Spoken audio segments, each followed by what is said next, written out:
Welcome back to Google chemistry. बेसी very very good evening. Last session में हम लोगों ने डिस्कस किया था प्रिपरेशन ऑफ हैलोरीन, जहाँ पे दो बड़ी इंपॉर्टेंट नेम रिएक्शन का डिस्कशन भी हमारे द्वारा किया गया था। एक रिएक्शंस का नाम था सैंडमेयर और दूसरे का नाम था गाटरमैन। उम्मीद करता हूँ वो रिएक्शंस बहुत अच्छे से आपको तैयार होगी। सैंडमेयर के रिवीजन के लिए अगर मैं बात करूँ प्यारे बच्चों, तो बहुत सिंपल सी बात है कि डाइजोनियम साल्ट की रिएक्शन क्यूप्रस क्लोराइड से कराते हैं और एसिडिफिकेशन कराते हैं और तब जाके हमको प्रोडक्ट मिल जाता है। दूसरी खास बात यह है कि गाटरमैन में कॉपर पाउडर की उपस्थिति में रिएक्शन होती थी और हैलोरीन मिल जाता था। ये दोनों नेम रिएक्शन बहुत इंपॉर्टेंट है। इसके पहले जो हम लोगों ने पढ़ा इलेक्ट्रोफिलिक सब्स्टिट्यूशन रिएक्शन, वो भी एक इंपॉर्टेंट मेथड है हैलोरीन बनाने का, जहाँ पे हमने किसी न किसी लुईस एसिड की बात की थी। आई होप कि वो सेशन आप अच्छे से एंजॉय कर पाए होंगे। मैकेनिज्म आपके सिलेबस में नहीं है, नहीं तो वो भी चीज़ें मेरे द्वारा बताई गई होती, चीज़ें थोड़ा और बेहतर होती, लेकिन बेटा बहुत सारे बच्चों को मैकेनिज्म समझ में नहीं आती, इससे जो आ रहा है वो भी भूल जाते हैं। तो क्यों ना हम उतनी ही बात करें जितनी हमारी रिक्वायरमेंट हो। आज का जो हमारा सेशन है, जब प्रिपरेशन की बात हो गई, फिजिकल प्रॉपर्टी की बात हो गई, तो सीधे शब्दों में आज हमको बात करनी है केमिकल रिएक्शन ऑफ हैलोरीन की। जब भी प्यारे बच्चों हम बात करते हैं केमिकल रिएक्शन ऑफ हैलोरीन की, तो जिस प्रकार हमने देखा था हैलो एल्केन में 3 टाइप की केमिकल रिएक्शन हैलो एल्केन देता था। सबसे पहले hello alkene nucleophilic substitution reaction देता था, फिर हमने पढ़ा था एलिमिनेशन रिएक्शन और फिर हमने पढ़ा था रिएक्शन विथ मेटल। लेकिन यहाँ मामला थोड़ा सा डिफरेंट है। ये सबसे पहले देगा न्यूक्लियोफिलिक सब्स्टिट्यूशन रिएक्शन, है ना। अभी देखेंगे कि देता भी है कि नहीं देता, है ना। इन सब पे चर्चाएं तेज़ी से होंगी। न्यूक्लियोफिलिक सब्स्टिट्यूशन रिएक्शन, ठीक है। दूसरा हो गया हमारा प्यारे बच्चों जिसको हम लोग बोलते हैं रिएक्शन विथ मेटल। ये भी चीज़ें बिल्कुल सेम है, एकदम उसी की तरह, हैलो एल्केन की तरह, ठीक है। मैंने तो आपसे पहले ही कहा था कि always focus on pattern, don't focus on specific reaction. जब आप पैटर्न पे फोकस करोगे तो चीज़ें आपको सिमिलर दिखने लगेंगी। और जो तीसरे टाइप का केमिकल रिएक्शन है वो बहुत इंपॉर्टेंट है, electrophilic substitution reaction. Electrophilic substitution reaction में आपको एक बात और बताना चाहता हूँ।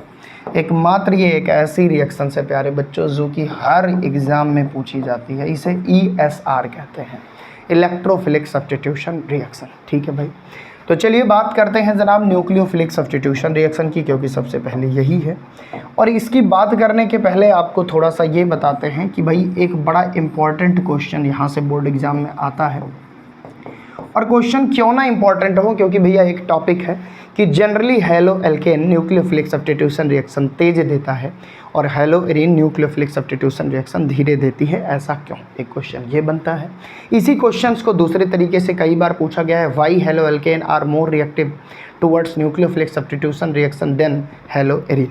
इसी क्वेश्चंस को कई बार तीसरे तरीके से देखा जाता है, why haloarene gives very slow reaction towards nucleophilic substitution reaction. तो इनके 3 से 4 रीजन हैं, उन रीजन्स को हम डिस्कस करेंगे और देखेंगे कि भाई क्यों nucleophilic substitution reaction halo alkane तेज देता है, हैलोरीन धीरे देता है। उन वजह पर विश्लेषण करेंगे और यहाँ से क्वेश्चन बनते ही बनते हैं। तो चलिए भैया सबसे सुंदर एक हेडिंग लगाते हैं। पहली केमिकल रिएक्शन है, नाम है इसका न्यूक्लियोफिलिक, क्या नाम भैया? Nucleophilic substitution reaction. Nucleophilic substitution reaction. अच्छा, अब न्यूक्लियोफिलिक सब्स्टिट्यूशन रिएक्शन इसका नाम है। न्यूक्लियोफिलिक का मतलब क्या होता है, ये सारी बातें आपको मैं पहले ही बता चुका हूँ कि बेटा जो न्यूक्लियोफाइल होता है वो न्यूक्लियस लविंग होता है। ये बातें फिर से वही बता रहा हूँ, ठीक है। ये इलेक्ट्रॉन रिच होता है, ये बात भी आपको पता है। ये अटैक करता है इलेक्ट्रॉन डिफिशियंट की जगह, है ना। अटैक डिफिशियंट प्लेस, कहाँ अटैक करेगा? जहाँ इलेक्ट्रॉन डिफिशियंट होंगे, है ना, ठीक है भाई। तो जब कोई स्ट्रॉन्ग न्यूक्लियोफाइल आए, किसी वीक न्यूक्लियोफाइल को सब्स्टिट्यूट कर दे, तो प्यारे बच्चों ऐसे रिएक्शंस को न्यूक्लियोफिलिक सब्स्टिट्यूशन रिएक्शन कहते हैं। इस बारे में हम जिक्र कर चुके थे जब हमने बात की थी हैलो एल्केन के केमिकल रिएक्शन की, ठीक है भाई। तो जब न्यूक्लियोफिलिक सब्स्टिट्यूशन रिएक्शन की बात हमको करनी है और हम कह रहे हैं कि जनरली, मैं यहाँ पे एक बात लिख दे रहा हूँ और यही आपका प्रश्न बन जाएगा, जनरली हैलोरीन गिव्स, ध्यान दीजिएगा, जनरली हैलोरीन गिव्स, है ना, slow nucleophilic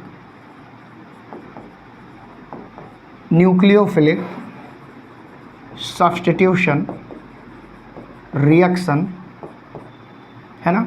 generally haloarene gives a slow nucleophilic substitution reaction than hello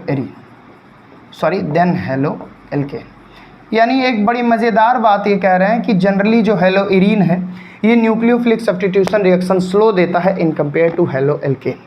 अब चाहे आप इसी को क्वेश्चंस मान लीजिए, चाहे आप इसी को नोट्स मान लीजिए, और मैं बार बार कहता हूँ ये बहुत इंपॉर्टेंट है। सीधे शब्दों में यहाँ पे हम ये भी पढ़ेंगे कि जो हेलोएल्केन है न्यूक्लियोफिलिक सब्स्टिट्यूशन रिएक्शन तेज देता है in compare to haloarene. Generally haloarene nucleophilic substitution reaction देती ही नहीं है, और अगर देगी तो कुछ ना कुछ स्पेसिफिक कंडीशंस की डिमांड जरूर करेगी। ठीक है भाई, देखते हैं। यहाँ तक मुझको नहीं लगता किसी प्रकार की कोई दिक्कत किसी भी बच्चे को हुई होगी। ठीक है, अगर हुई भी है तो कोई दिक्कत वाली बात नहीं है। चले आगे बढ़ें। इसी चीज़ की प्रूविंग देखेंगे। जब तक हम ये नहीं जान पाएंगे कि न्यूक्लियोफिलिक सब्स्टिट्यूशन रिएक्शन ये क्यों धीरे देता है, तब तक हम ये कैसे जान पाएंगे कि कैसे देता है। तो चलिए स्टार्ट करते हैं। एक्चुअल में प्यारे बच्चों इसके 3 रीज़न होते हैं, और मैं आपको अगर मोटे मोटे बात करूं तो आप जब हेलोएल्केन को देखोगे तो हेलोएल्केन को अगर मैं ओपन करूं तो हेलोएल्केन कुछ इस कदर है ना, और वहीं पर अगर हम हेलोएरीन को ओपन करें तो हेलोएरीन कुछ इस कदर है। ठीक है, हेलोएल्केन में अगर आप ध्यान से देखोगे, मैं थोड़ा सा कंपैरेटिव स्टडी करवा दे रहा हूँ भाई। न्यूक्लियोफिलिक सब्स्टिट्यूशन रिएक्शन कब होती थी? न्यूक्लियोफिलिक सब्स्टिट्यूशन रिएक्शन तब होती थी जब कोई स्ट्रॉन्ग न्यूक्लियोफाइल आता था और वीक न्यूक्लियोफाइल को सब्स्टिट्यूट कर देता था। अब वीक न्यूक्लियोफाइल को सब्स्टिट्यूट होने का मतलब है न्यूक्लियोफिलिक सब्स्टिट्यूशन रिएक्शन में जब तक ये बॉन्ड टूटेगा नहीं तब तक कोई स्ट्रॉन्ग न्यूक्लियोफाइल यहाँ आएगा नहीं। तो यहाँ पोलैरिटी बहुत अच्छी है, ये पार्शियली पॉजिटिव, ये पार्शियली निगेटिव, ये बॉन्ड इजीली टूट जाता है। अभी मैं मोटी मोटी बात कर रहा हूँ, अभी आपको डिटेल में ले चलूँगा, गागर में सागर भरूँगा। और जब हम बात करते हैं हेलोएरीन की तो यहाँ उतनी ज़्यादा पोलैरिटी नहीं होती, क्योंकि जब तक ये बॉन्ड टूटेगा नहीं तब तक ये लिविंग ग्रुप बनेगा नहीं हेलोजन, और तब तक कोई स्ट्रॉन्ग न्यूक्लियोफाइल यहाँ पर अटैक नहीं करेगा। थोड़ा सा डिटेल में ब्रीफ में ले चलने की बात करता हूँ, बस आप ये जाने रहिए। ये बहुत इंपॉर्टेंट क्वेश्चन है, 5 नंबर में कई बार पूछा गया है। देखिए, अगर मैं तुमसे कहता हूँ न्यूक्लियोफिलिक सब्स्टिट्यूशन रिएक्शन का एग्जांपल, तो तुम बड़े प्यार से कहते थे कि यहाँ सर यहाँ कोई स्ट्रॉन्ग न्यूक्लियोफाइल रहता था। ठीक है, और आप कहते थे सर ये यहाँ चला जाता था, ये बेटर लिविंग ग्रुप है, भाग जाता था, और ये बन जाता था न्यूक्लियोफिलिक सब्स्टिट्यूशन रिएक्शन का प्रोडक्ट, और ये हमारा बनता था लिविंग ग्रुप। लेकिन अगर प्यारे बच्चों इस पूरी रिएक्शन पे थोड़ा सा गौर फरमाया जाए तो इस पूरी रिएक्शन में एक चीज़ एकदम कॉमन है। कॉमन ये है भैया कि जब तक ये बॉन्ड टूटेगा नहीं तब तक ये अटैक करेगा नहीं, तभी तो ये इसकी जगह आएगा। ठीक है, इसका मतलब कि सबसे पहले कार्बन और हेलोजन के बीच के बॉन्ड को क्लीवेज कराना जरूरी है अगर न्यूक्लियोफिलिक सब्स्टिट्यूशन रिएक्शन आप करवाना चाहते हो तो जब हम बात करते हैं हेलोएल्केन की, है ना, है तो बहुत सारी बातें, जब हम बात करते हैं हेलोएल्केन की तो हेलोएल्केन को अगर हम थोड़ा सा ओपन करके लिखें, ये देखो CH3X, तो भैया यहाँ सिंगल बॉन्डेड है, ये एक्चुअल में sp3 हाइब्रिडाइजेशन में है। ये भी बातें आपको पता है।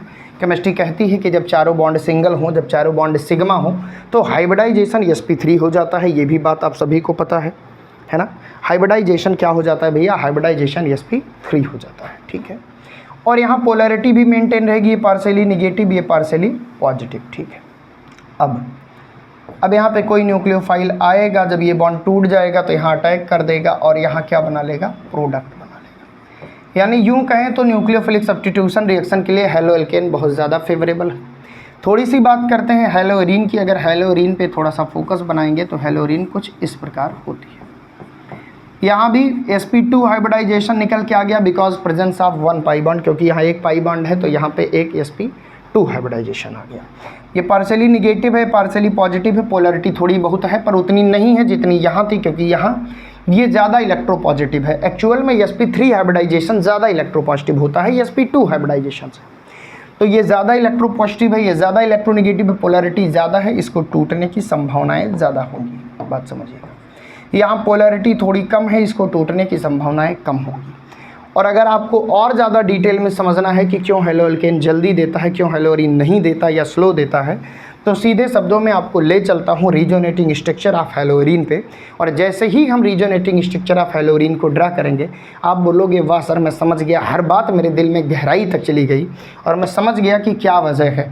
तो चलिए भैया हम सबसे पहले इस प्रश्न को समझने के लिए रीजोनेटिंग स्ट्रक्चर ऑफ हेलोएरीन पर रुख करते हैं।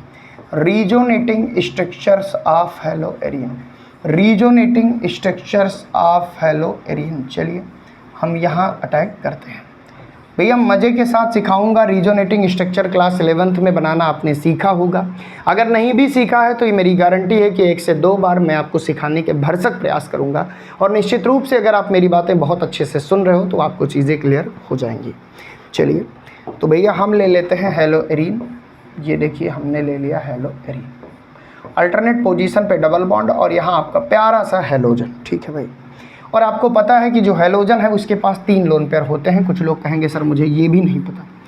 एक्चुअल में कोई भी हेलोजन हो, चाहे क्लोरीन हो, मान लीजिए इसका एटॉमिक नंबर है 17, 2 8 7 होता है, तो 7 को एक बॉन्ड क्लोरीन अगर बना रहा है तो 6 इलेक्ट्रॉन बचे। 6 इलेक्ट्रॉन का मतलब ये तीनों क्या हैं, ये तीनों लोन पेयर हैं, क्योंकि क्लोरीन की वैलेंसी तो एक ही होती है, यानी जितने भी हेलोजन हैं वो 3 लोन पेयर कंटेन करते हैं। ऐसे में अगर हम थोड़ा सा इसकी बात केवल करें, 1 मिनट, ऐसे में अगर हम थोड़ा सा बस इसकी बात करें नीचे ला करके, तो आप देखोगे कि यहाँ अगर हम लोन पेयर की बात करें, किसकी बात, लोन पेयर की, तो 1 2 और 3।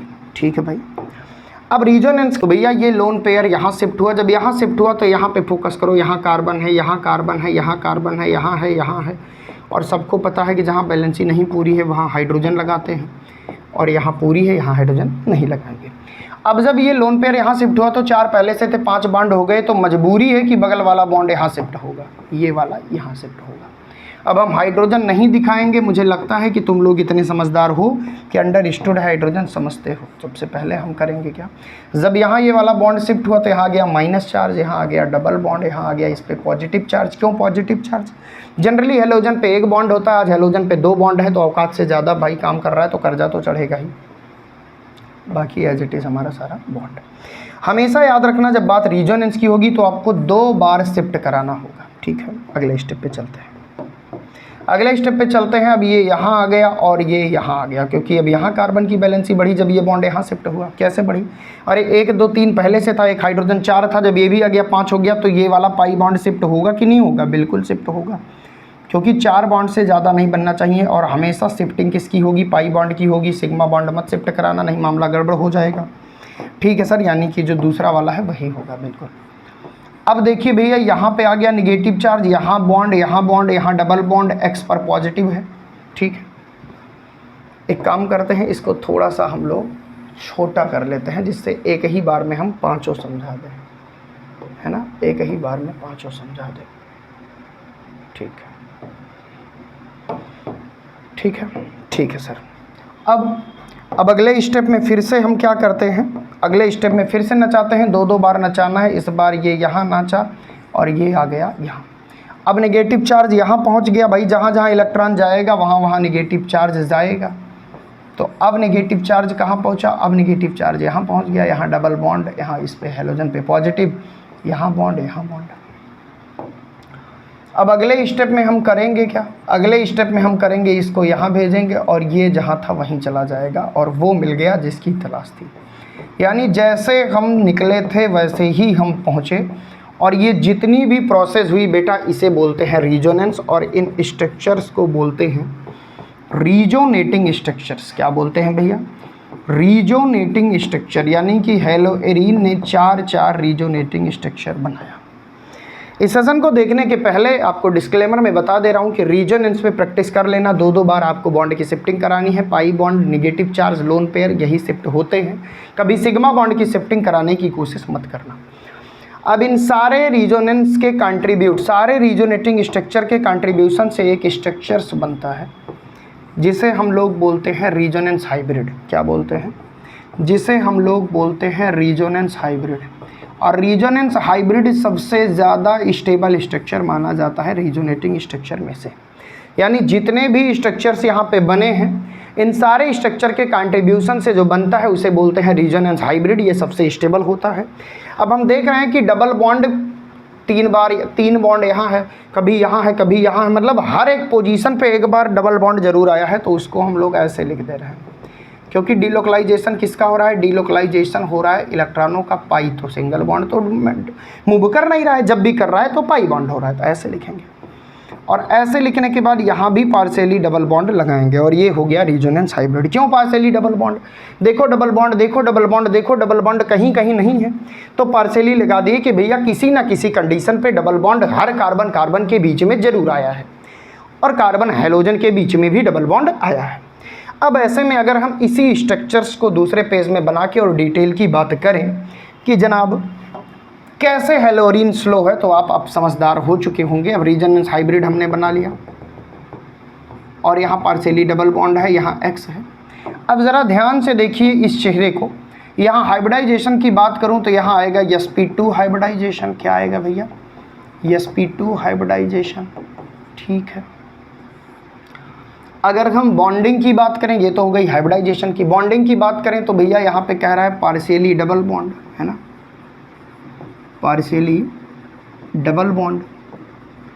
और उससे भी कहीं ज़्यादा एक और मज़ेदार चीज़ की बात करें जनाब, आपको एक बात बता दूं कि जितने ज़्यादा रिजोनेटिंग स्ट्रक्चर, जितने ज़्यादा रिजोनेटिंग स्ट्रक्चर उतनी ज़्यादा केमिस्ट्री में स्टेबिलिटी। इसका मतलब कि अगर रिजोनेटिंग स्ट्रक्चर बढ़ेंगे तो स्टेबिलिटी भी बढ़ेगी।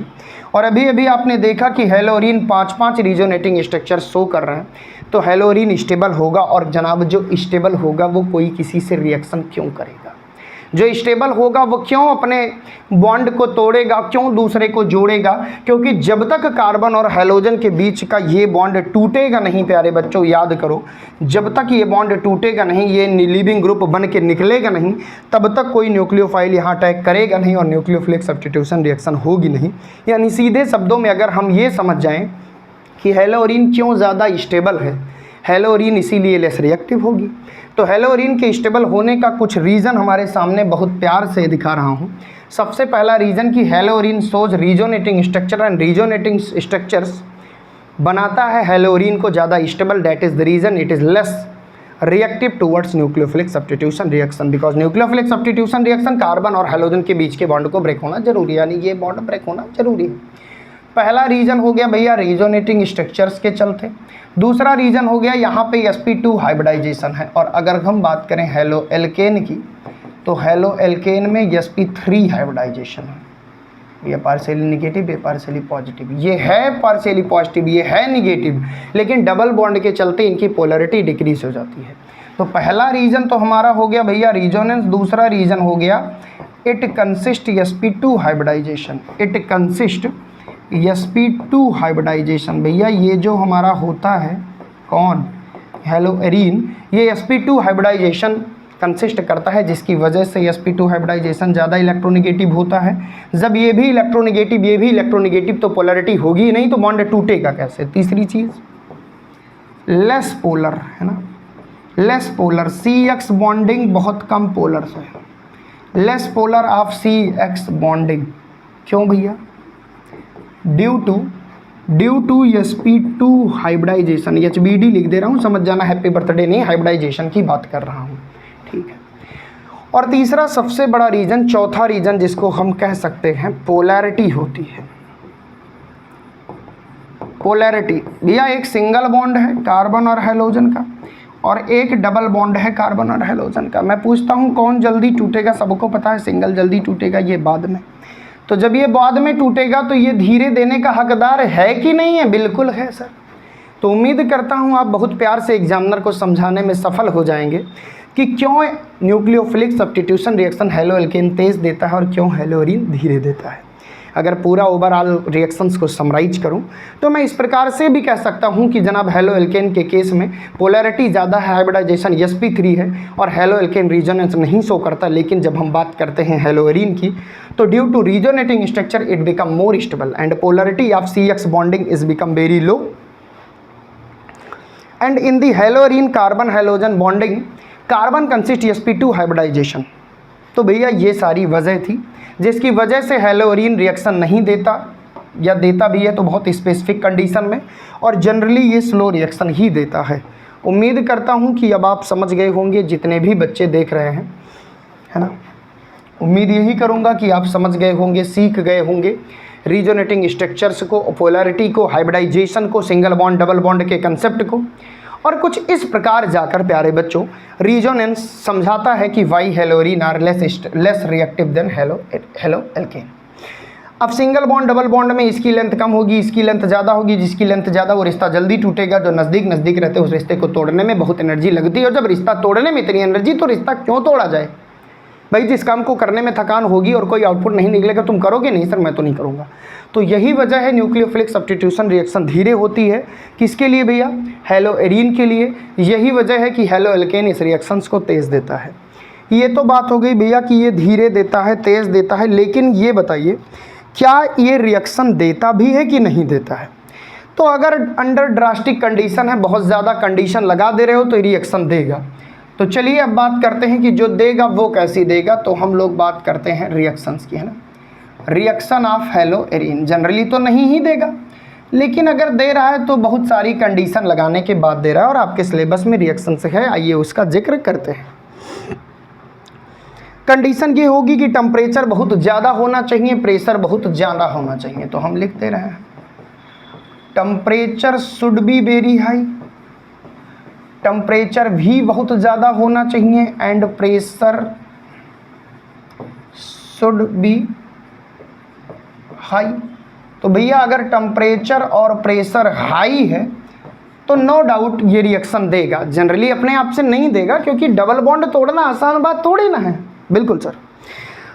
तो चलिए भैया, इसमें बहुत प्यारी प्यारी रिएक्शन है, सब्स्टिट्यूशन बाई OH। पहली रिएक्शन है सब्स्टिट्यूशन, क्या है रिएक्शन का नाम? Substitution by OH। OH क्या है? न्यूक्लियोफाइल है, इससे सब्स्टिट्यूट कराएंगे। आइए देखते हैं, बहुत दिमाग लगाने की जरूरत नहीं है।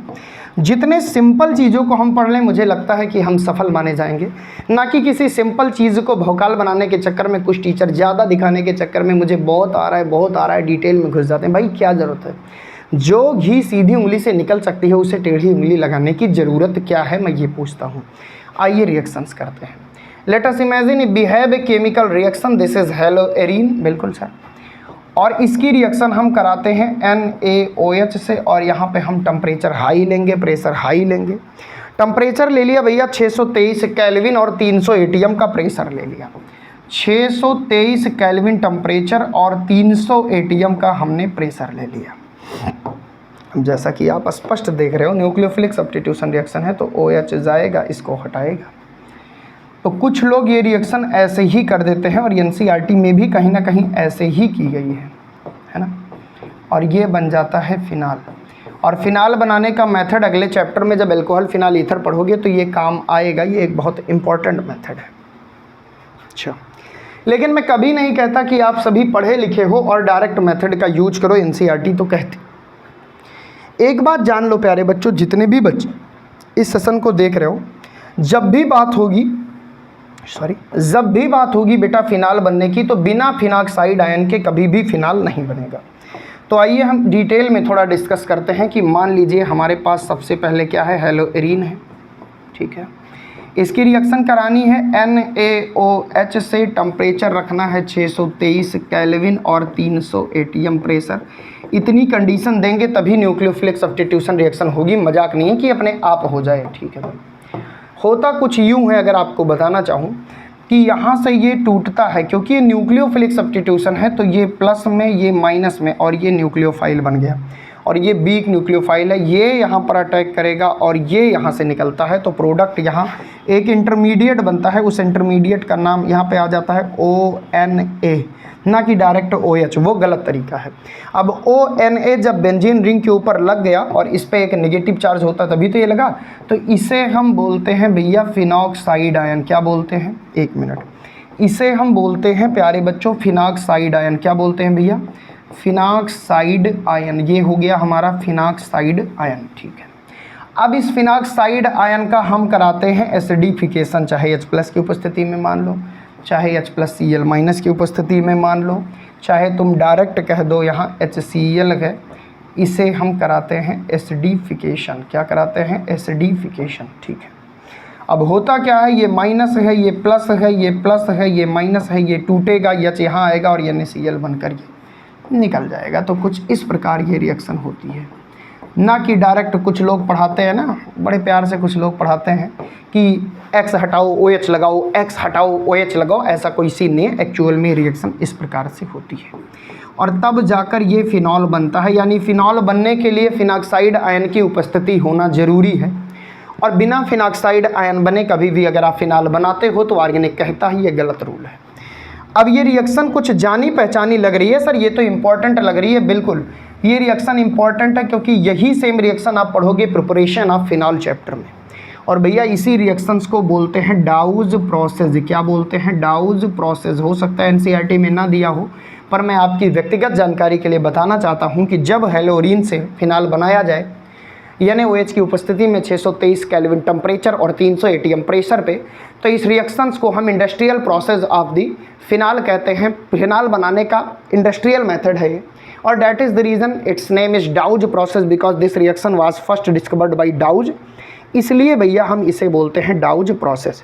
यानी कि ये मज़े की चीज़ है भैया, ये कई जगह काम आएगी। एक तो फिनॉल की प्रिपरेशन में यही सेम रिएक्शन आपको फिर से पढ़नी है, इसीलिए तो कहता हूँ जो पहला चैप्टर तमीज़ से पढ़ लिया पूरी ऑर्गेनिक, उसके लिए मौजा ही मौजा हो जाएगी।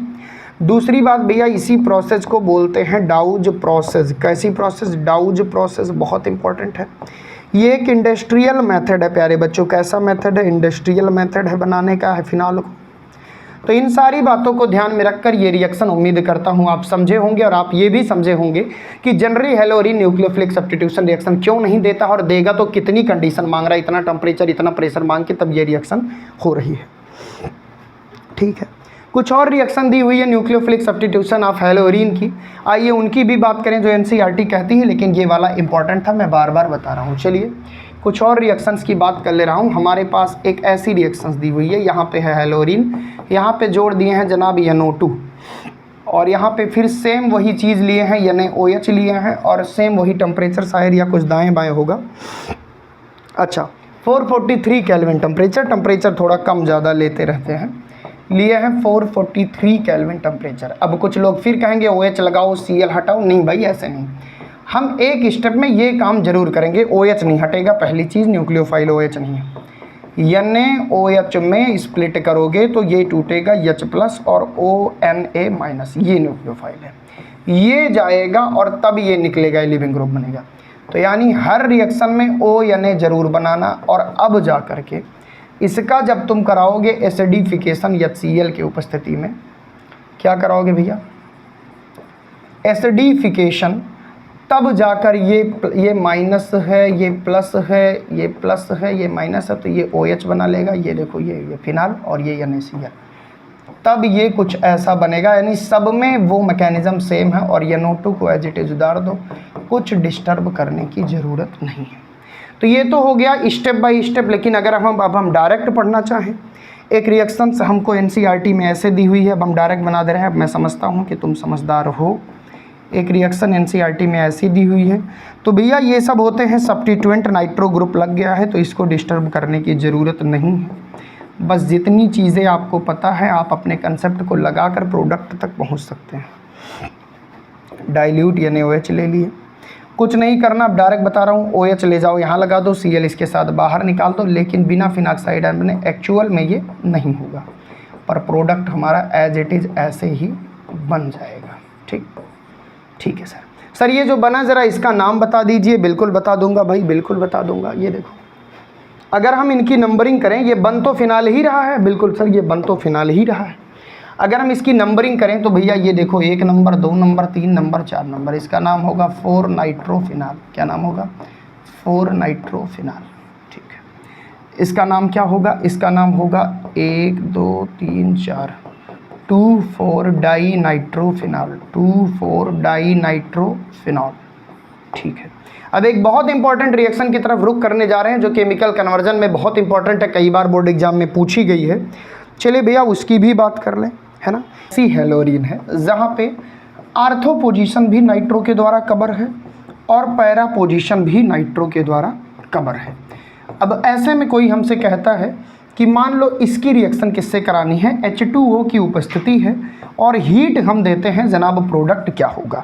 तो इस प्रोडक्ट को थोड़ा ध्यान से देखिएगा क्योंकि ये बहुत इंपॉर्टेंट है। अगर हम नंबरिंग करें तो 1 number, 2 number, 3 number, 4 number, 5 number, 6 number और कुछ इस प्रकार चीज़ें आगे बढ़ती हैं। तो भैया क्लोरीन की जगह यहाँ से सीधा हमने आपको बताया ये H+, ये OH- और ये OH- यहाँ जाएगा, ये सीधा यहाँ चला आएगा। प्रोडक्ट हमारा कुछ इस कदर बनेगा कि यहाँ आएगा OH और यहाँ पे नाइट्रो, यहाँ पे नाइट्रो और प्यारे बच्चों यहाँ पे नाइट्रो। और अगर हम इसकी बात करें तो ये अब क्या हो जाएगा, ये हो जाएगा 1 number, 2 number, 3 number, 4 number, 5 number, 6 number, यानी 2 नंबर पे नाइट्रो, 4 नंबर पे नाइट्रो, 6 नंबर पे नाइट्रो। इसका नाम हो जाएगा 2, 4, 6, 3 बार है नाइट्रो ट्राई। क्या है भैया, नाइट्रो है, ट्राई नाइट्रो किससे रिलेटेड है, फिनाल। 2, 4, 6 ट्राई नाइट्रो फिनाल, यानी हम इसे को शॉर्टकट में कह सकते हैं TNP। तो कुछ इस कदर प्यारे बच्चों ये रिएक्शंस देता है। कौन सी रिएक्शंस देता है, न्यूक्लियोफिलिक सब्स्टिट्यूशन रिएक्शन देता है। हमने सारे उन पहलुओं पे चर्चा कर ली कि जनाब आखिर न्यूक्लियोफिलिक सब्स्टिट्यूशन रिएक्शन हेलोरीन क्यों कम देता है और हेलो एल्केन क्यों बढ़िया देता है। ठीक है, अब दूसरी जो इसकी रिएक्शन है भैया वो है रिएक्शन विथ मेटल। आइए उसकी भी बात कर ले। दूसरे टाइप की जो रिएक्शन है वो क्या है, वो है रिएक्शन विथ मेटल। ठीक है, अब प्यारे बच्चों आपको याद होगा कि जब हमने हेलो एल्केन की रिएक्शन विथ मेटल पढ़ी थी तो वहाँ पे हमने देखा था, क्या देखा था, एक बड़ी फेमस रिएक्शन थी ओड्ज रिएक्शन, और उसी से रिलेटेड यहाँ पे 2 रिएक्शंस और है।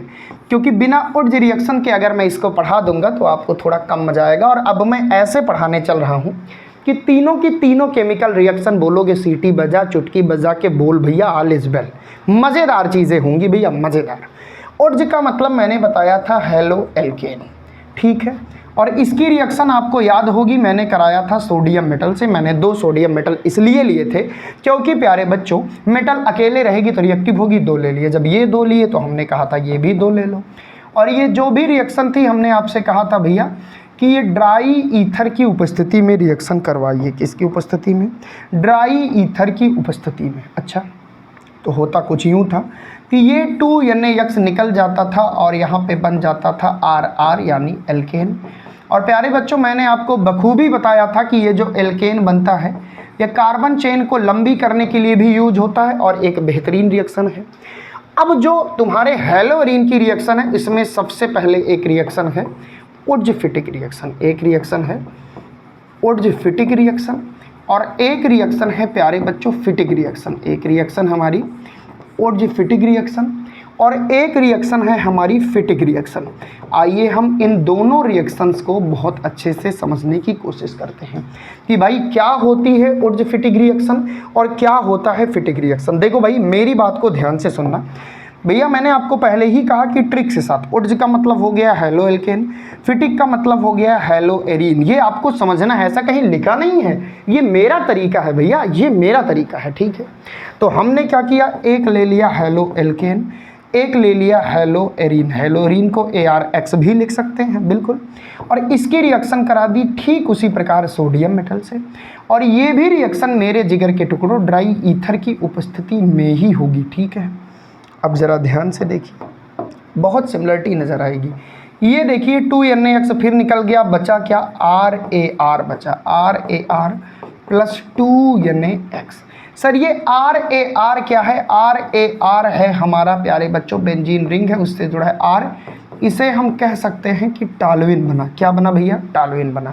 यानी कि जब ओड्ज-फिटिक रिएक्शन की बात हो, जब हेलो एरीन की रिएक्शन मेटल के साथ हो, तो जब एक हेलो एल्केन एक हेलोरीन की रिएक्शन मेटल के साथ हो जनाब ड्राई ईथर की उपस्थिति में, तो हमारा बनता है टॉलुइन या मेथिल बेंजीन जिसे कहते हैं। अब फिटिक का मतलब क्या होता है, फिटिक का मतलब होता है ARX। इस बात का जिक्र मैंने ऊपर ही कर दिया। ठीक है सर, तो अब ज़रा देखिए यहाँ क्या बनेगा। सबसे पहले हम क्या करते हैं, दो क्यों, पहले हम एक लेते हैं हेलो एरीन। अब सोडियम मेटल से रिएक्शन करनी है, 2 है तो ये भी 2 लेंगे, तो एक और हम ले लेते हैं। ट्रिक दे रहा हूँ बस जिससे आपको आसान पड़े। और ये भी रिएक्शन प्यारे बच्चों ड्राई ईथर की उपस्थिति में ही होगी। ठीक है, और यहाँ से ये देखिए 2NaX बन जाता है और प्रोडक्ट आता है AR, ठीक है, यानी हेलो एरीन। अगर इसी को हम और बेहतर करें, अब तीनों में सिमिलरिटीज देखिए, उर्ज रिएक्शन, उर्ज फिटिक रिएक्शन और फिटिक रिएक्शन, यानी एक साथ 3 नेम्ड रिएक्शन तुमको याद करवा दिया कि उर्ज का मतलब 2 mole halo alkane, 2 mole sodium metal, dry ether की उपस्थिति 2NaX सब में निकल रहा है। सबसे कॉमन चीज़ पे हमेशा फोकस किया करिए जिससे चीज़ें आसान हो जाती हैं, जो कोरिलेट करके पढ़ ले, जो चीज़ों को जोड़ करके पढ़ ले, यकीन मानो प्यारे बच्चों चीज़ें बहुत आसान हो जाती हैं। आप ध्यान से देखिए, उर्ज का मतलब हेलो एल्केन, फिटिक का मतलब हेलो एरीन, उर्ज फिटिक का मतलब एक हेलो एल्केन एक हेलो एरीन। सबकी रिएक्शन सोडियम से होगी, सबकी रिएक्शन ड्राई ईथर की उपस्थिति में होगी, सब में 2NaX निकलेंगे, जो बचा वो प्रोडक्ट बन गया। एक में एल्केन बना, एक में भैया टॉल्यूइन बना, और एक में बना 2 बेंजीन रिंग जिसे बोलते हैं बाईफेनिल। क्या बोलते हैं? बाईफेनिल। इसी चीज़ को मैं जूम आउट भी कर रहा हूँ, बिल्कुल निश्चिंत रहिए। ये देखिए कि हमारे पास सबसे पहले 1 मोल हेलो एरीन ले लिया, ये देखिए, और इसकी रिएक्शन करा दी सोडियम मेटल से, ये फिटिक रिएक्शन है। 2 मोल लेना पड़ेगा, क्यों? क्योंकि सोडियम 2 मोल है, तो ये भी हम 2 मोल लेंगे। क्यों भैया? क्योंकि सोडियम कितना मोल है? सोडियम 2 मोल है, ठीक है। अब देखिए सोडियम हमने 2 मोल ले लिया।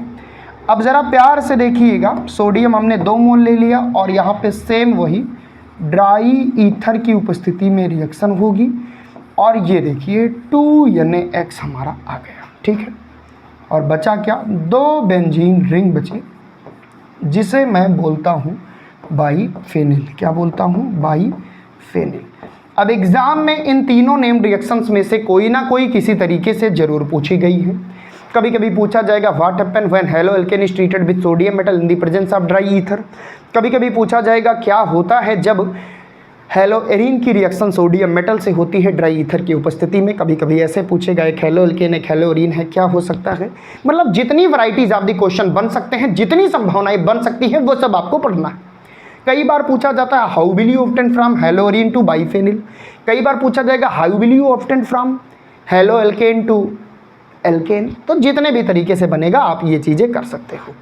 तो इसी के साथ भैया रिएक्शन विथ मेटल हमारा टॉपिक भी हुआ फिनिश। और अब हम चलते हैं इस पूरे चैप्टर की सबसे इंटरेस्टिंग रिएक्शंस को पढ़ने, जिसका नाम है भैया इलेक्ट्रोफिलिक सब्स्टिट्यूशन रिएक्शन। क्या नाम बेटा? Electrophilic substitution reaction. तो तीसरी केमिकल रिएक्शन पे चलते हैं, जिसका नाम है electrophilic substitution reaction. Electrophilic substitution reaction. अब जब हम बात करते हैं प्यारे बच्चों इलेक्ट्रोफिलिक सब्स्टिट्यूशन रिएक्शन की, तो आप सभी को एक बात पता है, इसको हम लोग एक बार जिक्र किए हैं हेलो एरीन में। इलेक्ट्रोफिलिक का मतलब होता है कोई स्ट्रॉन्ग इलेक्ट्रोफाइल आए और किसी वीक इलेक्ट्रोफाइल को सब्स्टिट्यूट कर दे, क्योंकि सब्स्टिट्यूशन का मतलब ही यही है, रिप्लेस्ड हो जाना, है ना। तो एक ऐसी रिएक्शन जहां कोई स्ट्रॉन्ग इलेक्ट्रोफाइल आए, किसी वीक इलेक्ट्रोफाइल को रिप्लेस कर दे, तो ऐसी रिएक्शंस को प्यारे बच्चों हम लोग बोलते हैं इलेक्ट्रोफिलिक सब्स्टिट्यूशन रिएक्शन। ठीक है ना? बिल्कुल सर, बिल्कुल। और प्यारे बच्चों जब हम बात करते हैं इलेक्ट्रोफिलिक सब्स्टिट्यूशन रिएक्शन की, तो हम एक बार थोड़ा सा गौर फरमाते हैं रीजोनेटिंग स्ट्रक्चर में। किस में? रीजोनेटिंग स्ट्रक्चर्स में। क्यों भैया? क्योंकि वहाँ से बहुत सारी चीज़ें हमको क्लियर होती हैं। रीजोनेटिंग स्ट्रक्चर्स की हम लोग बात करते हैं कि रीजोनेटिंग स्ट्रक्चर्स की बात इसलिए करते हैं क्योंकि रीजोनेटिंग स्ट्रक्चर से ये क्लियर होगा कि जनाब जो स्ट्रॉन्ग इलेक्ट्रोफाइल है वो किस पोजीशन से वीक इलेक्ट्रोफाइल को भगाएगा और स्ट्रॉन्ग इलेक्ट्रोफाइल किस पोजीशन पे जुड़कर प्रोडक्ट का फॉर्मेशन करेगा। तो आइए देखते हैं। सबसे पहले हम क्या करते हैं, इसको ऊपर करते हैं। बिल्कुल, इसको ऊपर कर लिए सर। आइए स्ट्रक्चर बनाते हैं। सबसे पहले ध्यान दीजिएगा, हमारे पास ये हेलो एरीन है, ठीक है, और आपको पता है कि इनके पास 3 लोन पेयर इलेक्ट्रॉन होता है। बिल्कुल सर, मुझे पता है। तो हमने क्या किया, इसको यहाँ सप्लाई किया, ये यहाँ सप्लाई हुआ। जैसे ही हमने इतना किया, तुरंत ये देखिए यहाँ पे आ गया डबल बॉन्ड, ठीक है, यहाँ पे आ गया पॉजिटिव चार्ज, यहाँ पे आ गया नेगेटिव चार्ज, यहाँ पे बॉन्ड है ही, यहाँ पे बॉन्ड है।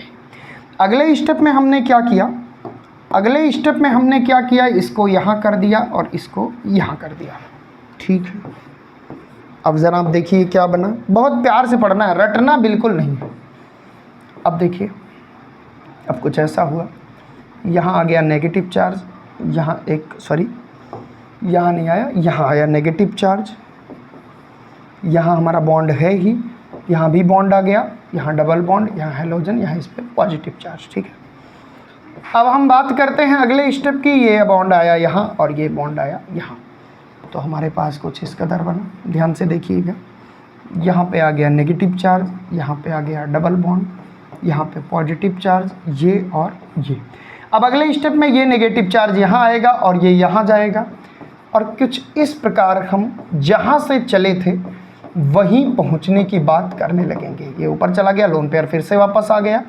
ध्यान से देखिए, इन पांचों स्ट्रक्चर्स को ध्यान से देखने के बाद जो एक चीज़ ज़्यादा कंफर्म हो रही है, बात करें अगर नेगेटिव चार्ज इन पांचों में कहाँ कहाँ आ रहा है, तो ध्यान दीजिएगा, नेगेटिव चार्ज यहाँ आया आर्थो पोजीशन पे, नेगेटिव चार्ज यहाँ आया पैरा पोजीशन पे, नेगेटिव चार्ज यहाँ आया आर्थो पोजीशन पे। डैट मीन्स अगर हम बात करें इलेक्ट्रॉन डेंसिटी की, तो इस पूरे एरोमेटिक रिंग पर जो इलेक्ट्रॉन डेंसिटी है प्यारे बच्चों, वो आ रही है इलेक्ट्रॉन डेंसिटी आर्थो पोजीशन पे और पैरा पोजीशन पे।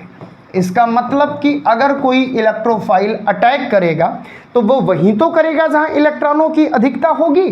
तो भैया इलेक्ट्रॉनों की अधिकता की अगर हम बात करें तो हमारा जो इलेक्ट्रोफाइल है वो या तो आर्थो पर अटैक करेगा या तो पैरा पे, यानी कि जो प्रोडक्ट हमारा बनेगा जब हम इलेक्ट्रोफिलिक सब्स्टिट्यूशन रिएक्शन देखेंगे वो या तो आर्थो पोजीशन पे बनेगा या तो पैरा पोजीशन पे बनेगा। अगर मैं आपको डायरेक्ट बता दूं कि भैया आर्थो पे बन रहा है पैरा पे, तो आप सोच सकते हो ना कि क्यों सर आर्थो पैरा पे ही बना, क्यों सर मेटा पे नहीं बना, क्योंकि मेटा पोजीशन देख लीजिए कहीं भी निगेटिव चार्ज कंसिस्ट ही नहीं कर रही है। तो जब निगेटिव चार्ज कंसिस्ट नहीं कर रही है तो कैसे कोई इलेक्ट्रोफाइल जाएगा वहां अटैक करेगा, क्योंकि इलेक्ट्रोफाइल को तो चाहिए धनी आदमी, इलेक्ट्रोफाइल को तो चाहिए जो उसकी जरूरत पूरी कर सके। तो इलेक्ट्रोफिलिक सब्स्टिट्यूशन रिएक्शन में जो प्रोडक्ट बनेंगे वो या तो आर्थो पे बनेंगे या तो पैरा पर बनेंगे। चलिए अब बात करते हैं इलेक्ट्रोफिलिक सब्स्टिट्यूशन रिएक्शन जो है, जिसको शॉर्टकट में ESR बोलते हैं, आपके सिलेबस में कौन कौन सी है। और सबसे अच्छी बात बताऊं, जितनी रिएक्शंस हैलोरीन में पढ़ोगे वही same electrophilic substitution reaction phenol देगा, वही same electrophilic substitution reaction anisole देगा। यानी हर रिएक्शन सेम टाइप की पढ़नी, आपको कुछ नया नहीं पढ़ना है। तो चलिए जनाब बात करते हैं कि इलेक्ट्रोफिलिक सब्स्टिट्यूशन रिएक्शन में हमको क्या क्या पढ़ना है। सबसे पहले हमको पढ़ना है हैलोजिनेशन। क्या पढ़ना भैया? सबसे पहले हमको पढ़ना है हैलोजिनेशन। फिर हमको पढ़ना है प्यारे बच्चों नाइट्रेशन। क्या पढ़ना है? नाइट्रेशन। फिर हमको क्या पढ़ना है भैया? फिर हमको पढ़ना है सल्फोनेशन। क्या पढ़ना है? फिर हमको पढ़ना है सल्फोनेशन। और फिर हमको क्या पढ़ना है? फिर हमको पढ़ना है फ्रीडल क्राफ्ट। क्या पढ़ना है? Friedel craft. और फ्रीडल क्राफ्ट में दो रिएक्शन हमको पढ़नी है, एक पढ़ना है बेटा एल्काइलेशन और एक पढ़ना है एसाइलेशन। एक पढ़ना है हमको एल्काइलेशन और एक हमको पढ़ना है एसाइलेशन, यानी कि ये दो रिएक्शंस हमको पढ़नी है। तो रोड मैप हमने तैयार कर लिया कि इलेक्ट्रोफिलिक सब्स्टिट्यूशन रिएक्शन में क्या पढ़ना है। इलेक्ट्रोफिलिक सब्स्टिट्यूशन रिएक्शन में हमको ये 5 रिएक्शंस ओवरऑल पढ़नी है, जिसमें ये वाली नेम्ड रिएक्शन है, बहुत इंपॉर्टेंट है। अच्छा, अब आपको इसका तरीका भी बताऊंगा, इसका ट्रिक भी बताऊंगा और कैसे इन चीज़ों को कर सकते हैं वो सारी बातें बताई जाएंगी। पहले थोड़ा सा हिंट कर दूं, हैलोजिनेशन में हैलोजन ग्रुप जुड़ेगा, ठीक है। नाइट्रेशन में रिएक्शन होगी HNO3 से, अभी रिएक्शन होगी, क्या टूटेगा ये सब बताऊंगा। सल्फोनेशन में रिएक्शन होगी H2SO4 से, ठीक है। एल्काइलेशन में रिएक्शन होगी एल्किल हैलाइड से CH3Cl से या RCl से। एसाइलेशन में रिएक्शन होगी एसिल ग्रुप से CH3COCl, ये एसिल ग्रुप है। तो भैया इन सारी रिएक्शन में इन चीज़ों से रिएक्शन होगी। अब इन चीज़ों से जब रिएक्शन होगी, because this is electrophilic substitution reaction, तो इलेक्ट्रोफाइल का जनरेशन होगा और जब इलेक्ट्रोफाइल का जनरेशन होगा बेटा तब जा करके इलेक्ट्रोफिलिक सब्स्टिट्यूशन रिएक्शन कंप्लीट होगी। तो चलिए भैया सबसे पहले हम बात करते हैं किसकी? सबसे पहले हम बात करते हैं हैलोजिनेशन रिएक्शन की। बहुत मैकेनिज्म पर नहीं चलेंगे, केवल उतनी ही बात करेंगे जितना आपके बोर्ड एग्जाम में जरूरी है। तो चलिए भैया सबसे पहली हेडिंग डालते हैं हैलोजिनेशन रिएक्शन। सारी रिएक्शंस बहुत मज़े के साथ तुमको पढ़ाऊँगा, ठीक। चलो, एक तो हैलोरीन पहले से ही है और ये कह रहे हैं भैया उसमें हैलोजिनेशन कराना है, यानी X2 से रिएक्शन करानी है, ठीक है। किससे? X2 से। किसकी उपस्थिति में, क्योंकि फ्री रेडिकल मैकेनिज्म तो है नहीं, ये तो है भैया इलेक्ट्रोफिलिक सब्स्टिट्यूशन रिएक्शन। तो हम एक काम करते हैं, यहाँ पे कोई लुईस एसिड लेते हैं, और उस दिन मैंने आपको बताया था, हम ले लेते हैं एनहाइड्रस FeCl3 जो कि एक लुईस एसिड है। प्रूविंग हम कर चुके हैं कैसे लुईस एसिड है, और यही लुईस एसिड तो इनको भड़काएगी। हम क्लोरीन ले लें जिससे थोड़ा आपको आसान लगे। यही लुईस एसिड ही तो इनको तोड़ेगी दो पार्ट में, एक टूटेगा क्लोरीन प्लस, एक टूटेगा क्लोरीन माइनस। जो प्लस है यही तो बना भैया इलेक्ट्रोफाइल, यही तो बना प्यारे बच्चों इलेक्ट्रोफाइल, बिल्कुल सर यही बना। अब ये स्ट्रॉन्ग इलेक्ट्रोफाइल है, क्यों भैया ये स्ट्रॉन्ग है? क्योंकि जनरली आप सभी को पता है कि क्लोरीन पे नेगेटिव चार्ज होते हैं, क्योंकि क्लोरीन के एटॉमिक नंबर के हिसाब से देखें तो क्लोरीन के वैलेंस शेल में 7 इलेक्ट्रॉन होते हैं, लेकिन यहाँ पे क्लोरीन पे ही प्लस चार्ज आ गया तो ये तड़पेगा, ये कहेगा मेरी राजगद्दी छिन गई, मैं ऐसे नहीं जी पाऊंगा, मुझे फिर से अपनी राजगद्दी चाहिए। तो ये किसी कमज़ोर इलेक्ट्रोफाइल पर अपने गुस्सा उतारेगा। अब कमज़ोर इलेक्ट्रोफाइल क्या है? किसी भी रिंग में हर कार्बन के साथ कमज़ोर इलेक्ट्रोफाइल जुड़ा है, जिसे हम बोलते हैं हाइड्रोजन। क्या बोलते हैं? हाइड्रोजन। रीजोनेटिंग स्ट्रक्चर में हमने ये भी देख लिया कि कहाँ इलेक्ट्रॉन डेंसिटी ज़्यादा होती है, या तो आर्थो पे या तो पैरा पे। तो ये एक बार जाएगा आर्थो पे अटैक करेगा तो ये निकलेगा, और एक बार ये आएगा पैरा पे तो ये निकलेगा। तो 2 बार ये अटैक करेगा, एक बार भैया ये करेगा आर्थो पे, तो प्रोडक्ट क्या आएगा? ये एज इट इज़ रहेगा। यहाँ हाइड्रोजन की जगह क्लोरीन आ गया, और ये Cl- और ये H+ मिलकर क्या बना लेंगे? HCl बना लेंगे। तो एक प्रोडक्ट तो हमारा ये हो गया। दूसरा ये यहाँ अटैक करेगा, तो दूसरी बार जो ये क्लोरीन है इसका एडिशन क्या होगा? इसका एडिशन होगा पैरा पोजीशन पे। निकलेगा क्या? निकलेगा भैया HCl। क्यों? क्योंकि यहाँ से Cl, यहाँ से H जो बलिदान दिया, यानी आर्थो या पैरा पोजीशन से हाइड्रोजन निकलेगा। हाइड्रोजन जब निकलेगा तो H+ के फॉर्म में निकलेगा, और H+ भी हमारा इलेक्ट्रोफाइल है। क्योंकि क्लोरीन स्ट्रॉन्ग इलेक्ट्रोफाइल है, तो यहाँ पे एक स्ट्रॉन्ग इलेक्ट्रोफाइल वीक इलेक्ट्रोफाइल को सब्स्टिट्यूट कर रहा है। यही वजह है कि ये रिएक्शन इलेक्ट्रोफिलिक सब्स्टिट्यूशन रिएक्शन है। क्लियर है? और ये हेलोजिनेशन है, यहाँ पे हेलोजन का एडिशन हो रहा है हेलोरीन में, hence this reaction is known as halogenation. अगर हम बात करें इनके नाम की तो भैया ये बना 1,2-डाइक्लोरोबेंजीन, 1,4-डाइक्लोरोबेंजीन। देखिए अगर हम गिनती करें 1 number, 2 number, 3 number, 4 number, 5 number, 6 number, तो इसका नाम क्या होगा प्यारे बच्चों? इसका नाम होगा 1, 2 और 2 बार है तो 2। ये देखो एक क्लोरो यहाँ, एक क्लोरो यहाँ है, और डाई क्या है भैया? क्लोरो है, बिल्कुल किससे जुड़ा है? बेंजीन के साथ। तो 1,2-डाइक्लोरोबेंजीन इसका नाम हो गया। ठीक है भैया। ठीक इसी प्रकार यहाँ पे नंबरिंग कर लो, 2-2 बार क्लोरीन है तो 1, 2, 3, 4, तो इसका नाम होगा 1, 4, 2 बार है डाई, और क्या है? क्लोरो है, और उसके बाद बेंजीन, 1,4-डाइक्लोरोबेंजीन। अब ऐसे में ये भी दिमाग आपका कह सकता है कि कौन मेजर है और कौन माइनर है।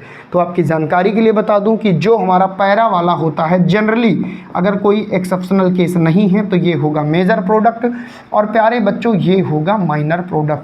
तो आई होप आपको समझ में आया होगा कि इलेक्ट्रोफिलिक सब्स्टिट्यूशन रिएक्शन हेलोजिनेशन किस तरह से हुई। हेलोजिनेशन का बस एक मतलब है हेलोजन का एडिशन हो, लेकिन एक बात आपके दिल और दिमाग में हमेशा होनी चाहिए कि जब भी आप पढ़ोगे इलेक्ट्रोफिलिक सब्स्टिट्यूशन रिएक्शन तो वहाँ बिना किसी स्ट्रॉन्ग इलेक्ट्रोफाइल के जनरेशन के वो रिएक्शन नहीं हो पाएगी। ठीक है, यहाँ तक कोई दिक्कत नहीं सर? कोई दिक्कत नहीं।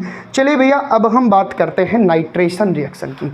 नाइट्रेशन रिएक्शन और ज़्यादा इंटरेस्टिंग है। चलिए तो यहाँ पे एक खूबसूरत सी हेडिंग लगाते हैं, नाइट्रेशन रिएक्शन। ठीक है, नाइट्रेशन रिएक्शन। अब किसकी नाइट्रेशन रिएक्शन? भाई है तो ESR ही, फॉलो तो इलेक्ट्रोफिलिक सब्स्टिट्यूशन रिएक्शन ही मैकेनिज्म करेगा। ठीक है, तो हेलोएरिन की ही बात हो रही है, तो यहाँ पे हमने ले लिया हेलोएरिन। ठीक है, Cl ले लें, X ले लें, अरे कुछ भी ले लो यार, रहेगा तो हेलोएरिन ही। ठीक है, इसकी रिएक्शन हम कराते हैं HNO3 से। किसकी उपस्थिति में? कंसंट्रेटेड H2SO4 की उपस्थिति में। और ये कंसंट्रेटेड H2SO4 ही रिस्पॉन्सिबल होता है इलेक्ट्रोफाइल के जनरेशन के लिए। इन पे अटैक करता है, इनको तोड़ता है, OH- में, और तोड़ता है इनको NO2+ में। अब ज़रा प्यार से बताइए कि इसमें इलेक्ट्रोफाइल कौन सा है? सब बता सकते हैं कि सर यही है इलेक्ट्रोफाइल। यही क्या है? यही है इलेक्ट्रोफाइल। क्यों ये स्ट्रॉन्ग है? Generally nitro group negative consist करता है, आज पॉजिटिव किया तो स्ट्रॉन्ग है। सर ये कहाँ अटैक करेगा? वही वाली बात फिर से पूछ रहे हो, या तो आर्थो पोजीशन पे या तो पैरा पोजीशन पे। सर जब ये अटैक करेगा तो क्या होगा? सीधी बात, हाइड्रोजन को भगाएगा। तो एक बार ये यहाँ किया, ये भागे, फिर एक बार यही यहाँ किया, ये भागे। आइए दोनों प्रोडक्ट लिखते हैं जनाब, यानी एक बार बाकी की सारी चीज़ें सेम रहेंगी, एक बार ये NO2 ग्रुप यहाँ जुड़ेगा, और प्यारे बच्चों एक बार बार यही NO2 ग्रुप यहाँ जुड़ेगा। जानकारी के लिए ये भी बताना चाहूँगा कि इन सब की मैकेनिज़्म है, लेकिन आपको ज़रूरत क्या है, जब सारी चीज़ें मैं समझा दे रहा हूँ बिल्कुल आसान तरीके से, मैकेनिज़्म हमारे सिलेबस में है ही नहीं। तो भैया ये मेन ग्रुप हो गया, ये कॉन्स्टिट्यूएंट हो गया, ये मेन हो गया, कॉन्स्टिट्यूएंट हो गया। आइए इसके नामकरण की बात करें। तो पहले का नाम क्या है देखिएगा, ये 1 नंबर, ये 2 नंबर, तो 1 क्लोरो है ना, 1 क्लोरो नाइट्रोबेंजीन, 1 क्लोरो नाइट्रोबेंजीन इसका नाम हो गया है ना। क्या नाम हो गया, 1 क्लोरो 2 नाइट्रोबेंजीन, क्योंकि 2 नंबर पे नाइट्रो है, और इसका नाम हो गया 1 क्लोरो 4 नंबर पे नाइट्रोबेंजीन है ना। 4 नंबर पे नाइट्रो है और ये किससे जुड़ा है, बेंजीन से। तो 1 क्लोरो 2 नाइट्रोबेंजीन, 1 क्लोरो 4 नाइट्रोबेंजीन। और ऐसे में अगर दोनों की स्टेबिलिटी की बात करें तो मैंने अभी अभी आपको बताया था बेटा कि जो हमारा पैरा पोजीशन पे प्रोडक्ट होगा, ये पैरा पोजीशन है, ये मेजर होगा। जो आर्थो कंडीशन पे है वो हमारा क्या होगा, माइनर होगा। सर ये आर्थो क्या है, पैरा क्या है, ये बता दीजिए। फंक्शनल ग्रुप के जस्ट बगल वाली जो पोजीशन है उसे आर्थो कहते हैं, सेकंड पोजीशन मेटा कहते हैं, और थर्ड पोजीशन को हम क्या कहते हैं बेटा, पैरा। उम्मीद करता हूँ ये भी समझे होंगे कि कैसे नाइट्रेशन हुआ। जब जब बात होगी नाइट्रेशन रिएक्शन की, दिमाग में 2 चीज़ें बसा लेना कि जिसकी भी होगी, चाहे वो हेलोरीन की हो, चाहे वो बेंजीन की हो, चाहे वो फिनाल की हो, चाहे वो एनिसोल की हो, इन सब की खास बात है कि इलेक्ट्रोफिलिक सब्स्टिट्यूशन रिएक्शन देते हैं, क्योंकि ये सभी एरोमेटिक कंपाउंड हैं। और भैया ये आर्थो और पैरा पर ही प्रोडक्ट देंगे, बिना इलेक्ट्रोफाइल के जनरेशन के ऐसी सारी रिएक्शन नहीं होगी। तो आप HNO3 को ब्रेक करोगे किसमें, OH- में या NO2 में, ये इलेक्ट्रोफाइल बन गया, यही अटैक करेगा। जो बच्चा यही नहीं जान पाया कि इलेक्ट्रोफाइल कैसे जनरेट हो रहे हैं, किस पार्ट को इलेक्ट्रोफाइल बोल रहे हैं, तो वो बच्चा इसमें असफल हो जाएगा और ऐसे में वो इस क्वेश्चन को नहीं कर पाएगा। चलिए भाई स्क्रीनशॉट ले लीजिए और अब हम चलते हैं सल्फोनेशन की तरफ। तो चलिए भैया हेडिंग लगाते हैं सल्फोनेशन रिएक्शन। क्या हेडिंग लगाते हैं, सल्फोनेशन रिएक्शन। ठीक है बेटा, तो हम बात करते हैं सल्फोनेशन रिएक्शन की। सबसे पहले वही वाली बात, क्या भैया कि एक ले लिया हमने हेलोएरिन और इसकी रिएक्शन करा दी H2SO4 से, क्योंकि सल्फोनेशन कराना है। अच्छा ये किसकी उपस्थिति में होगी रिएक्शन, भैया डायरेक्ट हीट कर देंगे। तो सर यहाँ से इलेक्ट्रोफाइल का जनरेशन कैसे करेंगे, आइए मैं हूँ ना इलेक्ट्रोफाइल। H2SO4 ऐसे टूटेगा, एक तो टूटेगा OH- में, एक टूटेगा HSO3 प्लस में। ठीक है, अब ये बन गया इलेक्ट्रोफाइल, ये एक बार अटैक करेगा आर्थो पे और यही एक बार अटैक करेगा पैरा पे। यहाँ से हाइड्रोजन निकलेगा, सबको पता है, बार बार लिखना जरूरी नहीं होता। तो भैया ये देखिए एक बार आर्थो पे जोड़ दिए SO3H, यहाँ हाइड्रोजन है ही, और एक बार प्यारे बच्चों यही चीज़ पैटर्न को फॉलो करते हुए कहाँ जोड़ दिए, पैरा पर जोड़ दिए। बाकी सारी पोजीशन पे हाइड्रोजन है और जो यहाँ से हाइड्रोजन निकला वो OH के साथ वाटर मॉलिक्यूल बना लेगा। ठीक है, रिएक्शन जानने की ज़रूरत नहीं है, सॉरी मैकेनिज्म की, क्योंकि चीज़ें सिंपल हैं, एग्जाम में बहुत इंपॉर्टेंट है। एक ना एक रिएक्शन हर बार आती है, कभी नाइट्रेशन पूछेगा, कभी सल्फोनेशन पूछेगा, कभी हेलोजिनेशन पूछेगा, कभी केमिकल कन्वर्जन में पूछ लेगा। आप पहचान नहीं पाओगे कि नाइट्रेशन रिएक्शन ही है, तो हर प्रकार से आपको सबल बना दूंगा। ये हमारा मेन ग्रुप है, ये सब्स्टिट्यूएंट है, ये मेन ग्रुप है, ये सब्स्टिट्यूएंट है, ये 1 नंबर पे, ये 2 नंबर पे, ये 1 2 ये 3 ये 4 नंबर पे। तो चलिए भैया अब इस कदर हम बात करते हैं इसका नाम क्या होगा। तो इसका नाम भैया, इसका नाम क्या है, अगर हम इसे 1 माने, अगर हम इसे 1 माने, इसे 2 माने, तो इसका नाम है 2 क्लोरो, इसका नाम क्या है 2 क्लोरो है ना, benzene sulphonic acid, 2 chloro benzene sulphonic acid. ठीक है, नाम पे मत जाना, एग्ज़ाम में नाम नहीं भी लिख पाए तो भी नंबर मिलेगा, क्योंकि रिएक्शंस की बात करनी है। और अगर इसे हम 1 नंबर कहें, इसे 2 नंबर, इसे 3, इसे 4, तो ये होगा 4 chloro benzene sulphonic acid, 4 chloro benzene sulphonic acid. क्योंकि जो सल्फोनिक ग्रुप है ये प्रायोरिटी ऑर्डर में ऊपर है, इसलिए हमको इसको प्रायोरिटी देनी होगी, इसे मेन मानना होगा, इसे सब्स्टिट्यूएंट मानना होगा। अब एक आर्थो प्रोडक्ट बना, एक पैरा प्रोडक्ट बना, और अगर मैं अब तुमसे कहूँ कौन ज़्यादा स्टेबल है, तो फिर से वही बात, पैरा वाला भैया होगा मेजर और आर्थो वाला होगा बेटा माइनर। तो कुछ इस प्रकार से सल्फोनेशन भी हमने पढ़ लिया। यानी बस एक चीज़ आपको करना है, इलेक्ट्रोफाइल का जनरेशन कराना सीख लो, खट खट आर्थो पोजीशन पे पैरा पोजीशन पे प्रोडक्ट बना दो, नंबर कोई काट नहीं सकता। ठीक है, स्क्रीनशॉट ले लिया होगा। Now we are going to discuss about Friedel Crafts, बहुत इंपॉर्टेंट है। फ्रीडल क्राफ्ट रिएक्शन बहुत इंपॉर्टेंट है, 2 तरीके से पढ़ी जाती है। एक का नाम है बेटा एल्काइलेशन, एक का नाम है भैया एल्काइलेशन, और एक का नाम है एसाइलेशन। क्या नाम है? एसाइलेशन। जो एल्काइलेशन है प्यारे बच्चों ध्यान देना, वहाँ एल्किल हैलाइड का एडिशन होगा, यानी CH3Cl या RCl एल्किल हैलाइड है। और जहाँ एसाइलेशन की बात होगी वहाँ RCOOCl ये एसिल क्लोराइड है, इसका एडिशन होगा। आइए देखते हैं दोनों रिएक्शन को। दोनों रिएक्शन इंपॉर्टेंट है क्योंकि भैया नेम्ड रिएक्शन है, लगभग किसी न किसी तरीके से पूछी जाती है। कभी हेलोरीन में पूछी जाएगी, कभी फिनाल में पूछी जाएगी, कभी एनिसोल में पूछी जाएगी। तो आइए देख लेते हैं भाई कैसे इसका सीन क्या है। चलो सबसे पहले क्या लेते हैं, प्यारी सी एक हेलोरीन लेते हैं। ठीक है भाई, इसकी रिएक्शन कराते हैं किससे? CH3Cl से। एक काम करें RCl से करा दें, कोई बात नहीं, RCl से करा दीजिए। जब भी प्यारे बच्चों फ्रीडल क्राफ्ट रिएक्शन की जिक्र होगी तो यहाँ लुईस एसिड हम लेते हैं एनहाइड्रस AlCl3, ये बहुत फेमस है। एनहाइड्रस AlCl3 अगर कहीं दिख गया तो बच्चे समझ जाते हैं कि सर ये तो फ्रीडल क्राफ्ट चाचा की बात हो रही है। और ये भी होता है लुईस एसिड, इसकी भी दास्तान कुछ वही है जैसे FeCl3 की है। ये भी इलेक्ट्रॉन डिफिशियंट होता है, इसे भी इलेक्ट्रॉनों की चाहत होती है और इसी चाहत के चक्कर में झगड़ा लड़ाता है RCl के बीच में, पार्शियली पॉजिटिव है पार्शियली नेगेटिव, इनका ब्रेकअप कराता है।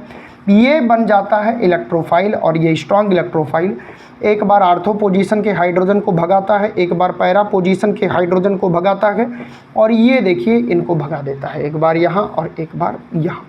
तो प्यारे बच्चों कुछ इस प्रकार यहाँ पे प्रोडक्ट हमारा बनता है।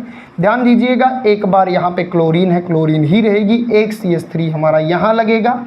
और प्यारे बच्चों जो दूसरा CH3 है हमारा वो कहाँ लगेगा? वो लगेगा पैरा पोजीशन पे। अब ये दो प्रोडक्ट हमारे आए, ये है फ्रीडल क्राफ्ट एल्काइलेशन, बिकॉज यहाँ पे एल्किल ग्रुप लगा। अच्छा CH3 नहीं R लगाओ क्योंकि हमने R लिया है, तो हम CH3 की जगह R रखेंगे क्योंकि हमने क्या लिया है? R रखा है। तो हम यहाँ लिखते हैं R और यहाँ भी लिखते हैं R। अब दोनों प्रोडक्ट पे अगर हम गौर फरमाएं कि इनका नाम क्या होगा, इन सभी में स्टेबल कौन होगा, तो एक का नाम है भैया, एक का नाम क्या है आइए देखते हैं। ये 1 नंबर, ये 2 नंबर, तो एक का नाम है 1-क्लोरो, क्या नाम है? सॉरी, इन दोनों के नाम में किसको प्रियॉरिटी देनी है ये भी चीज़ें समझना ज़रूरी है। तो एक का नाम है भैया 1-क्लोरो-2-मेथिल बेंजीन। ये देखो ये 1 नंबर, 1 मिनट यार क्या कर रहा हूँ मैं, ये 1 नंबर बेटा, ये 2 नंबर, तो ये देखो ये 1 नंबर ये 2 नंबर, तो इसका नाम होगा 1-क्लोरो-2-मेथिल। मेथिल क्यों? क्योंकि R लगा है। अगर CH3 लिख दे मेथिल, C2H5 लिख दे एथिल, मेथिल की जगह हम एल्किल लिख लेते हैं, ज़रूरी नहीं है कि NCERT को एकदम अनुसरित करें। 1-क्लोरो-2-एल्किल बेंजीन, एक ये बन गया। अब ये 1 नंबर, ये 2 नंबर, ये 3 नंबर, तो इसका नाम होगा 1-क्लोरो-4-एल्किल बेंजीन, 4-एल्किल बेंजीन। ये देखो ठीक है, तो 1-क्लोरो-2-एल्किल बेंजीन, 1-क्लोरो-4-एल्किल बेंजीन, ये दो प्रोडक्ट बने। अब जनाब इसमें कौन सा प्रोडक्ट ज़्यादा स्टेबल होगा? फिर से वही बात, पैरा पोजीशन पे जो बना है भैया ये होगा मेजर, है ना, ये होगा मेजर। आर्थो पोजीशन पे जो बना है वो होगा माइनर। और प्यारे बच्चों सबसे मजबूत बात यह है कि जब भी बात होगी फ्रीडल क्राफ्ट रिएक्शन की, एनहाइड्रस AlCl3 का जिक्र जरूर होगा जो कि लुईस एसिड की तरह बिहेव कर रहा है। ठीक है, आइए बात करते हैं फ्रीडल क्राफ्ट एसाइलेशन की, है ना, बहुत प्यार से पढ़ना है, रटना बिल्कुल है ही नहीं। ठीक है सर, चलो फ्रीडल क्राफ्ट एसाइलेशन में हम एक लेते हैं हेलोरीन क्योंकि उसी की रिएक्शन है। इसकी रिएक्शन कराते हैं एसिल क्लोराइड से। एसिल क्लोराइड का फार्मूला है RCOCl। ठीक है, ये भी रिएक्शन सेम उसी की उपस्थिति में होगी, एनहाइड्रस AlCl3 की उपस्थिति में होगी। और एनहाइड्रस AlCl3 का सेम काम होगा, इनको तोड़ना, यहाँ इनको तोड़ना, यहाँ नेगेटिव चार्ज, यहाँ पॉजिटिव चार्ज, और ये देखो बन गया इलेक्ट्रोफाइल। अब ये इलेक्ट्रोफाइल एक बार आर्थो पर अटैक करेगा, एक बार पैरा पर अटैक करेगा, और कुछ इस प्रकार चीज़ों को करेगा। तो ये एक बार जाएगा आर्थो के पास, ये एक बार जाएगा पैरा के पास, तो दो प्रोडक्ट का फॉर्मेशन होगा। देखो भैया एक ये दोनों प्रोडक्ट बना दूं तब दिखाऊं। हेलोरीन है तो क्लोरीन दोनों में यही रहेगा। एक बार COCH3 क्योंकि यहाँ से बैलेंसी खाली हुई है, ये एक बार यहाँ, एक बार COCH3 यहाँ। या COCH3 की तरह हम R लिख लें, क्योंकि हमने R लिया है, हमने CH3 नहीं लिया है, तो हम R लिख लेते हैं। तो तुम्हारी मर्जी, तुम कुछ भी ले लो, है ना। अब ज़रा ध्यान से देखना है कि आर्थो और पैरा पे ये दोनों हमारे जुड़ गए, ठीक। अब इसका नाम एक बार कर लेते हैं नॉमेनक्लेचर, और एक बार हम इसका नॉमेनक्लेचर कर लेते हैं। हालांकि नॉमेनक्लेचर से कोई फ़र्क नहीं पड़ता, ठीक है। तो जब हम भैया इसकी बात करते हैं तो इसका नाम है 2-क्लोरोएसिटोफिनोन। 2 नंबर पे क्लोरीन है, 1 2, तो इसका नाम है 2-क्लोरोएसिटोफिनोन। 2-क्लोरोएसिटोफिनोन। फिनोन क्यों बोलते हैं? क्योंकि फेनिल से ओन शब्द जुड़ा है, इसलिए इसे एसिटो क्यों? क्योंकि 2 कार्बन है, इसलिए एसिटो। और इसका नाम होगा भैया 4-क्लोरोएसिटोफिनोन। फिनोन क्यों? क्योंकि ओन वर्ड आ जाता है जब कीटोन की बात होती है। ये देखो कीटोन है। एसिटो क्यों? क्योंकि 2 कार्बन है, एक होता तो मेथ होता, 2 है तो एथ होगा, ठीक है। और ऐसे में हर बार की तरह यहाँ भी जो पैरा प्रोडक्ट है बेटा वही होगा मेजर प्रोडक्ट, और ये वाला होगा हमारा माइनर प्रोडक्ट। तो अगर हम पूरे इलेक्ट्रोफिलिक सब्स्टिट्यूशन रिएक्शंस की समरी आपसे समराइज करें तो निश्चित रूप से आप समझ गए होंगे कि इलेक्ट्रोफिलिक सब्स्टिट्यूशन रिएक्शन में 4 बातें दिमाग में रखनी है। सबसे पहले तो ये आर्थो और पैरा पोजीशन पर ही प्रोडक्ट देगा। दूसरी, कोई ना कोई लुईस एसिड चाहिए जो इलेक्ट्रोफाइल में जनरेशन करा दे। तीसरी, भैया ये सब हाइड्रोजन को ही निकालेंगे। चौथी, इसमें कौन कौन सी रिएक्शन है? सबसे पहले halogenation, nitration, sulphonation, Friedel-Crafts, alkylation, acylation. Nitration में HNO3 H2SO4, सल्फोनेशन में H2SO4 और हीट, एल्काइलेशन में CH3Cl एनहाइड्रस Cl3, एसाइलेशन में CH3COCl एनहाइड्रस Cl3, और प्यारे बच्चों हेलोजिनेशन में FeCl3 हम लेते हैं। तो कुछ इस प्रकार हमारा ये भी खत्म हो गया केमिकल रिएक्शन ऑफ हेलोएरिन। तो प्यारे बच्चों इसी के साथ हेलोएरिन की भी दास्तान खत्म हो गई, जहाँ पे हमने डिस्कस किया केमिकल रिएक्शन ऑफ हेलोएरिन। और अब इस चैप्टर में बस कुछ इंपॉर्टेंट सिंथेटिक कंपाउंड हैं हेलोएल्केन हेलोएरिन के, जैसे DDT, क्लोरोफ्लोरोकार्बन, इन सब का हमको स्ट्रक्चर्स और थोड़ा सा इनका यूज, यानी एक 15 से 20 मिनट का सेशन और है। और इसी के साथ ऑफिशियली जो एग्जाम में पूछे जाने वाले प्रश्न हैं वो पूरी तरह से खत्म हो गए। और इसी के साथ ऑर्गेनिक का पहला चैप्टर हमारा 95% ध्वस्त हो गया, जिसका नाम था हेलोएल्केन हेलोएरिन। उम्मीद करता हूँ मेरे सारे लेक्चर पूरी एनर्जी से गए होंगे और आप सभी को अच्छे लगे होंगे, आप सभी को पसंद आ रहा होगा कि जिस तरह से पूरी मेहनत से, पूरी शिद्दत से आपके लिए गूगल केमिस्ट्री वर्क कर रहा है। बेटा कल से हम लोग स्टार्ट करेंगे एल्कोहल फिनाल ईथर, और इसके जितने क्वेश्चन हैं सारे क्रैश कोर्स में ध्वस्त कर देंगे। एक एक प्रश्नों की गारंटी गूगल केमिस्ट्री की है। बस तुमको क्या करना है, देश के हर एक बच्चे से बताना एक ऐसा चैनल है जो केमिस्ट्री आसान कर देता है, एक ऐसा टीचर है जो आपके सपनों की बात करता है। Bye bye, take care, thank you so much छात्र।